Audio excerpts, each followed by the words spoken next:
I left Jingdezhen the same way I came, by train, and with a million thoughts swirling in my head.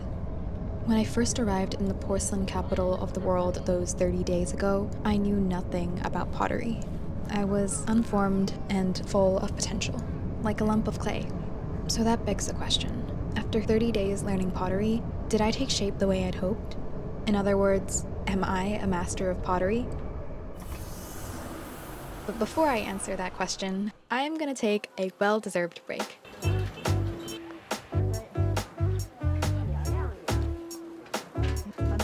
I explored the maze-like alleys of Beijing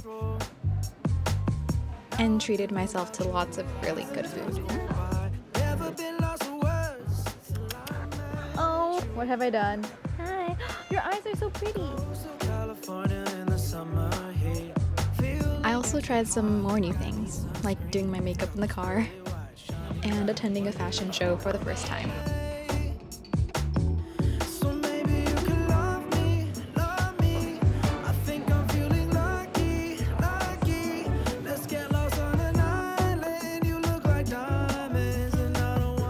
I even went to the ballet, also for the first time.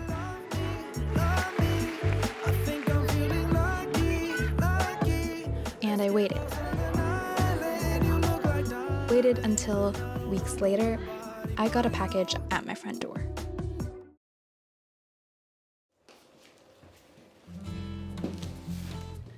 It's finally here, and by it, I mean my finished pieces from Jingdezhen. I'm half talking to the camera, half talking to my mom who's on the couch, in case you notice me addressing a corner of the room.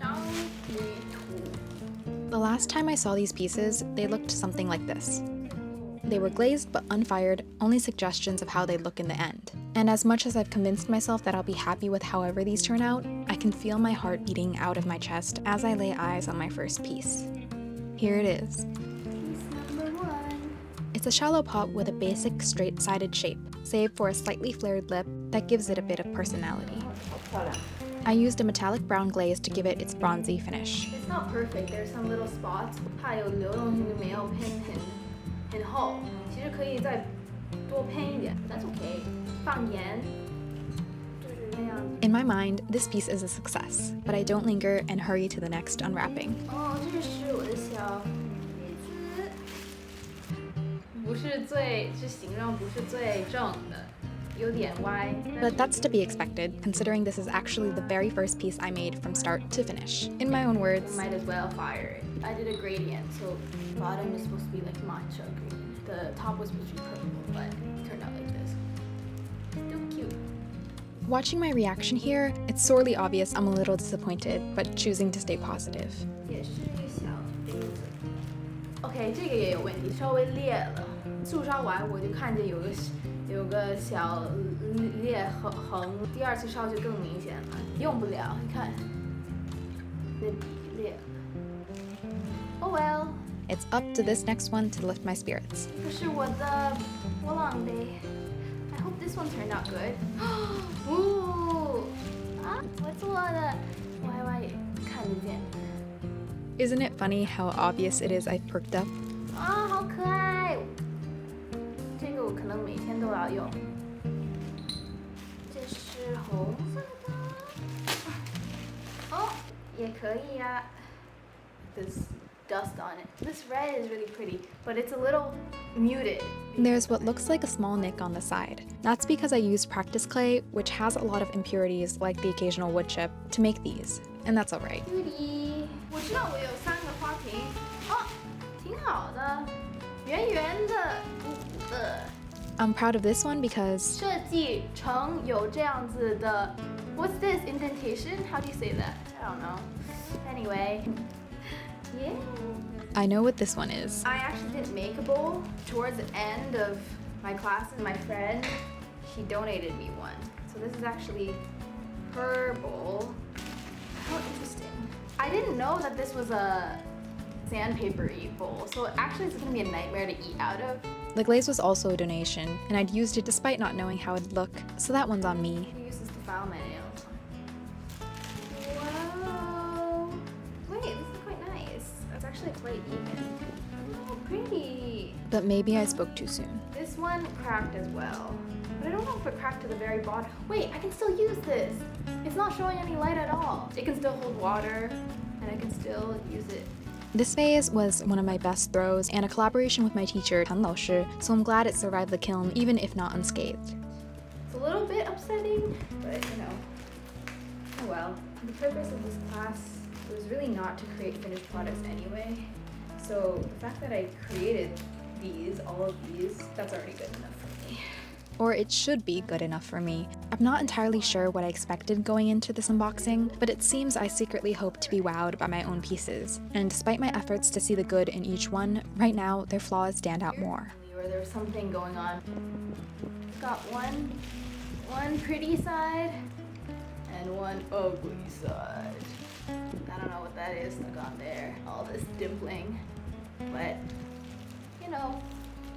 it's okay. Only 2 more to go, and I know what they are. I'm gonna leave the teapot for last. Silly little drip coffee filter holder thing. It was supposed to have a ledge that goes out from here. It's not the most ideal shape for like percolating. It's quite a shallow angle. Should be a little bit steeper.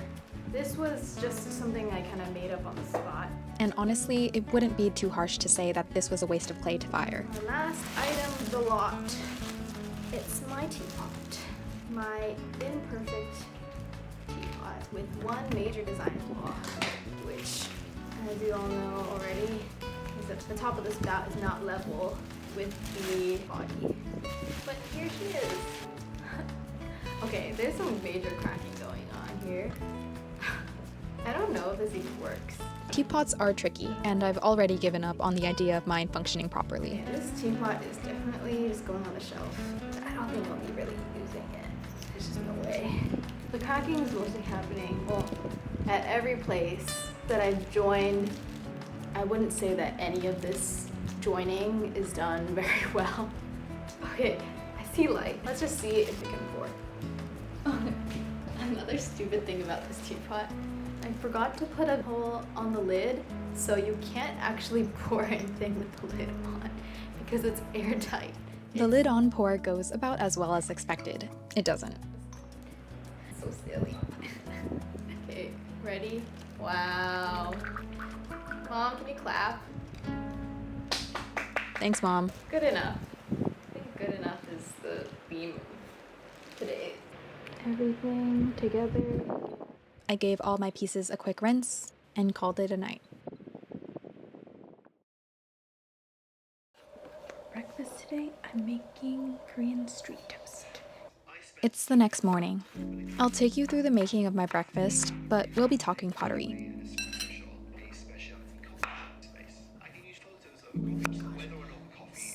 Super dull. I'm trying not to cut off my fingers. I've had a night to sleep on the results of my work, and I'm ready to see my pieces in a new light, literally. Today is also a chance for me to use my pottery for the first time. It's a little hard to characterize how I felt toward my pieces last night, as I opened them up one after the other. During the waiting period between when I left my pieces behind at school and when they arrived at my doorstep yesterday, it was easy to put them out of my mind because they were no longer in my control. But it seems I'd secretly harbored great hopes for them the whole time.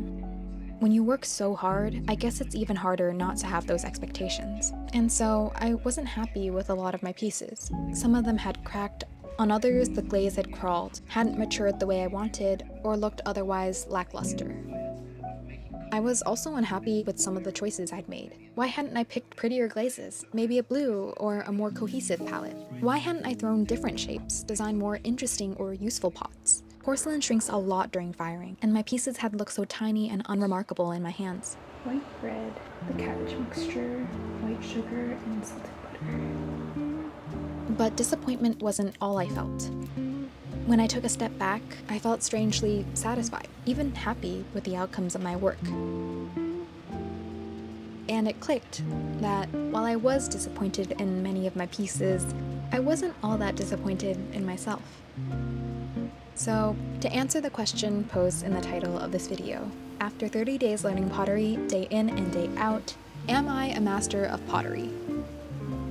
The obvious answer is no, absolutely not. In Jingdezhen, potters train in apprenticeships for years, often starting in their young teens, before they're even considered competent. Then it takes 10, 20 years on top of that to rise to the level of someone like Master John. In his book Outliers, Malcolm Gladwell says it takes 10,000 hours to master a craft, a concept I've heard echoed by potters like Florence Gadsby. Just tidy it up. And while the 10K benchmark only exists to illustrate a point, the fact that my 30 days only amounts to 2% of that sure puts things into perspective. Still, 2% makes a dent. So, am I any good at pottery? Yeah, I'd say so. And dare I say as well, I got a little closer to mastery in regards to some other pretty important lessons. Lesson 1. It's just clay. In the beginning, every mistake on the wheel felt like a small tragedy. It led me to try to salvage things that probably weren't worth saving. But after a while, messing up stopped feeling like a big deal. I went from frustrated to indifferent to amused. By the end, I was shrugging and saying, oh well, and then I'd start over. No drama, no overthinking, no existential crisis most of the time. So don't be too precious about what you make, it's just clay. Instead, learn to fail and fail often, as they say, because getting good at starting over is probably one of the more important skills in life. Before we get to lesson 2, let's take a breakfast intermission. First bite.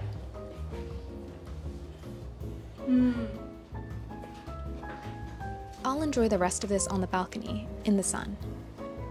My piece that I'll be using today, my eggshell bubble cup for coffee. I'm super excited because this is my very first time using my own handmade pottery. So today the coffee that I'm going to be having is like a coffee concentrate. Comes in packets, add ice, water, milk, whatever you prefer. Almost a chocolatey sort of flavor. It tastes like bitter, dark chocolate. Coffee concentrate goes in first. It's so fun having little ridges in this cup. Like a little measuring. The coffee concentrate goes right up to that first line. Ice is piled high. The rest.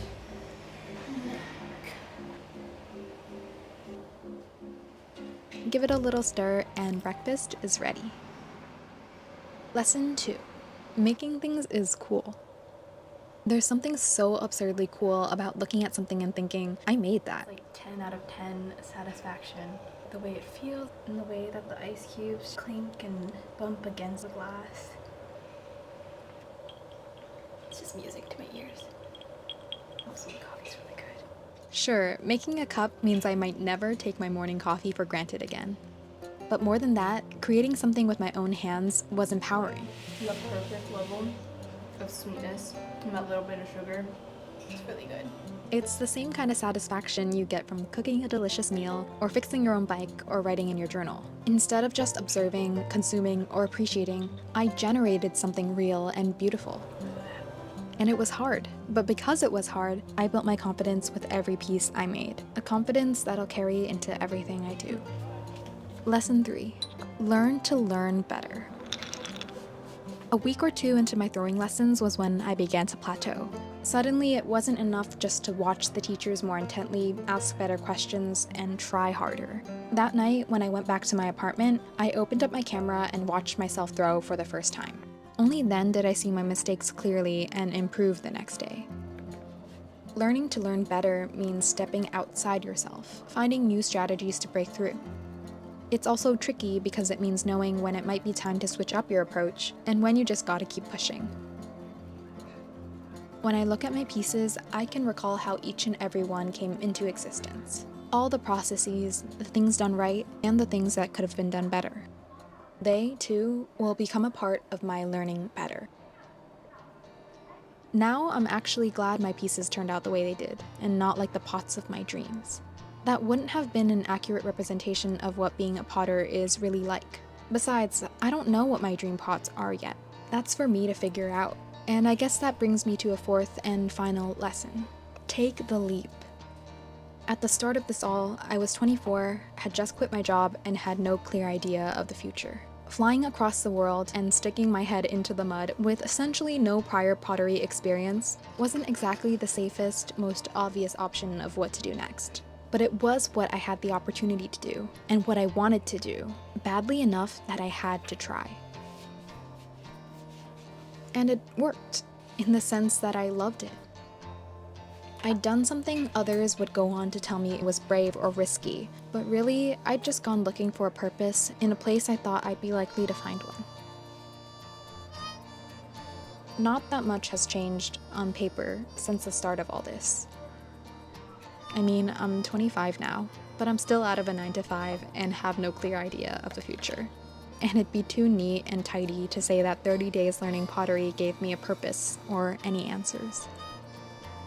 But it did give me ideas, like to share my videos with all of you, and options, like maybe I could start a business with my pottery when I get back home. And that's all I really need to take the next leap.